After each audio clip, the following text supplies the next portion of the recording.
बताई भौजी, बहुत परेशान बानी। का भइल हो तनी बतावा। अब पूछते बाड़े तो सुना। सुनावा तो हर तकलीफ हमरा से देखल हाँ, सुना। सुनावा। सेजिया भइल कटीली हो, सेजिया भइल कटीली हो, सेजिया भइल कटीली सोवे ना सजनमा, ललनमा कैसे हुई है भौजी।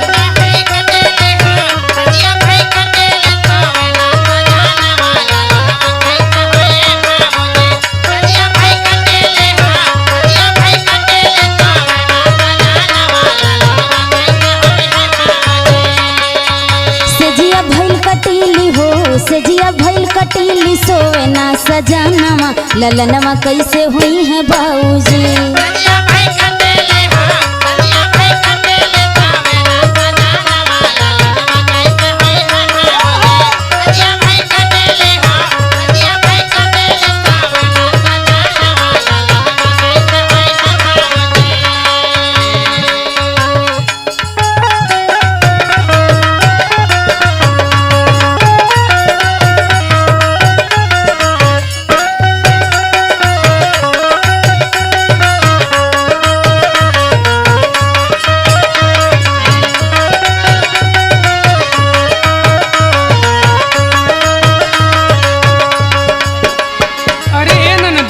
का भौजी, तू तो नीचे से ऊपर ले एकदम सुखा गइल बाड़ू हो।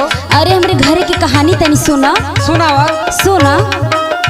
सासू बाझिन कही बोला में,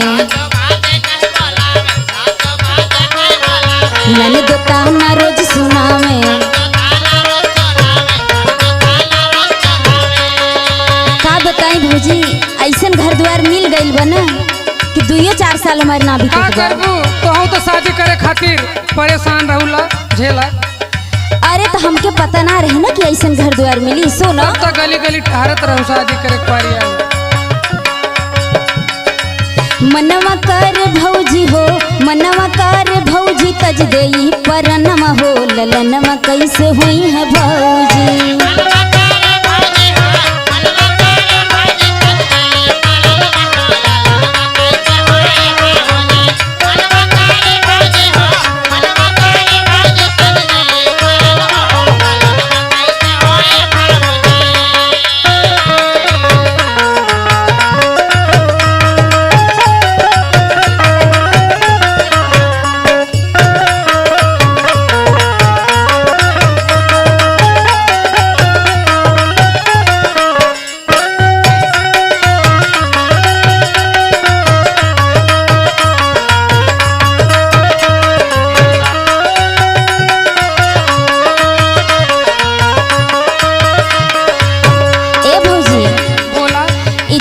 अनिकेत बाड़े ना। हाँ, अरे बहु ये हमार जिंदगी नाश कैले बाड़े। बहु बहु मनई है ननके जेपी साथ पकड़ लेले बाड़े ना, यही खातिर। सुना। सुनावा। अनिकेत कई देहले अगुवाई,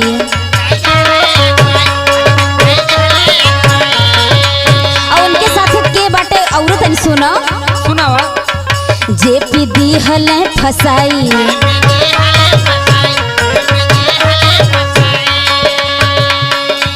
अनिकेत कई दिहले अगुवाई, जेपी दिहले फसाई। दुर्गा लाल संग हो, दुर्गा लाल संग लगे नाही मनवा, ललनवा कैसे होई भौजी।